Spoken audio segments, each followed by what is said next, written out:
देश की वो काली अंधियारी रातें जब हमारा देश गुलाम था, जंजीरों में जकड़ा गया था इस सोने की चिड़िया को।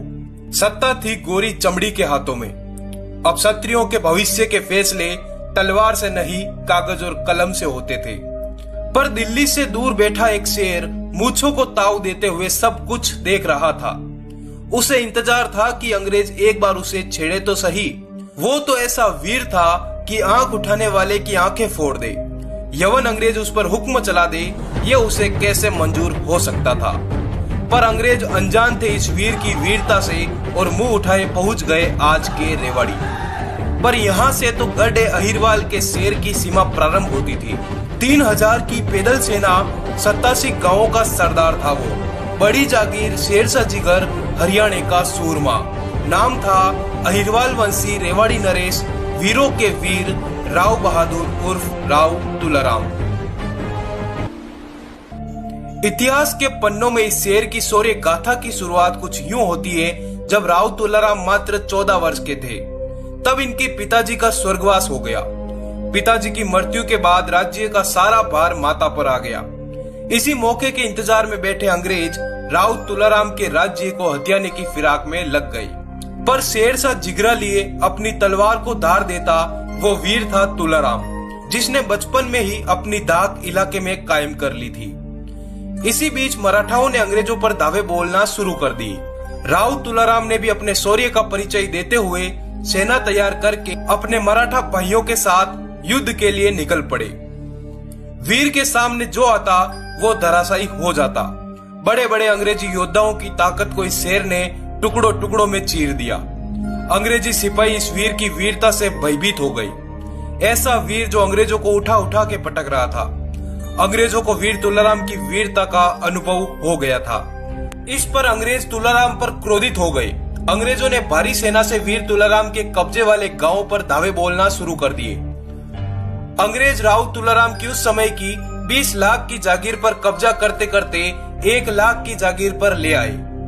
पर तुलाराम शांत चित्त से मौके के इंतजार में थे। साल 1857 हिंदुस्तान में क्रांति के शंख फूंक दिए गए। इसी मौके के इंतजार में बैठे तुलाराम अपनी सेना के साथ हाथ में भगवा लेकर मेरठ में घुस गए।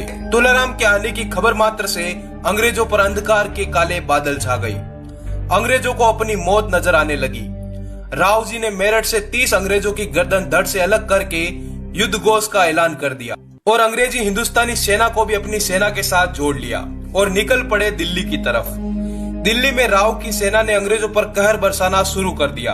एक टुकड़ी को लेकर राव ने अंग्रेजी जेलों पर धावा बोल दिया और 600 राष्ट्र भक्तों को आजाद करवा दिया। राव तुलाराम ने सेना को आदेश दिया कि वीरों की आजादी का समय आ गया है।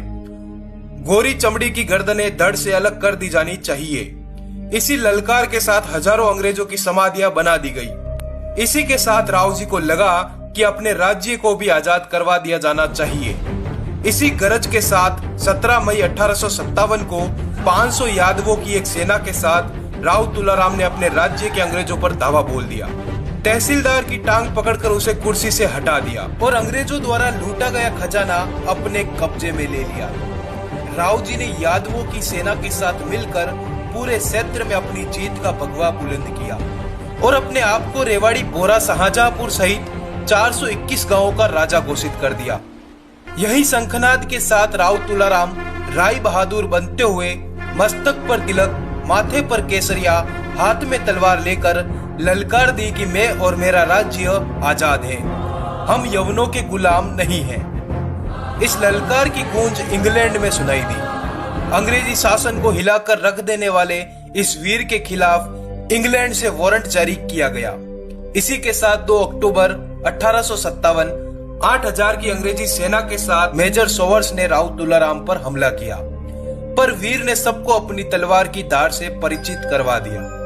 इस हमले का करारा जवाब देते हुए राव ने 16 नवंबर 1857 को अंग्रेजों पर दोबारा हमला किया और ऐसी तलवार घुमाई कि कर्नल जॉन ग्रांट और कैप्टन वोलेस के सर धड़ से अलग कर दिए और अपने इलाके के आसपास के गांवों से अंग्रेजों को खदेड़ दिया और कनीला, बवाल, फिरोजपुर, जिरका को अपने राज्य में मिलाते हुए जीत का भगवा बुलंद किया।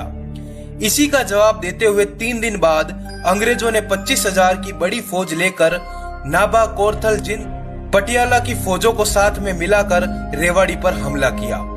इस बड़ी फौज और हिंदुस्तानी राजाओं के धोखे के चलते रेवाड़ी राज्य राव जी के हाथों से निकल गया, पर जिगरे में अभी भी फौलाद भरा था। इसी फौलाद के साथ राव साहब पहुंच गए राजस्थान।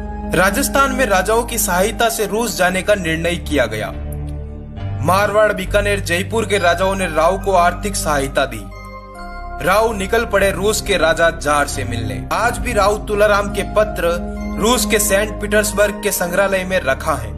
इस पत्र में राव साहब ने कुछ यूं लिखा था कि हिंदुस्तान पर जुर्म की नई तारीखें लिखी जा रही हैं। आप शांत कैसे रह सकते हैं। इस लंबी यात्रा में राव साहब ने देश के लिए सब कुछ कुर्बान कर दिया, अपनी रियासत, अपना राज्य, सब कुछ, पर अपने कुल, समाज और पुरखों की सीख को नहीं भूले।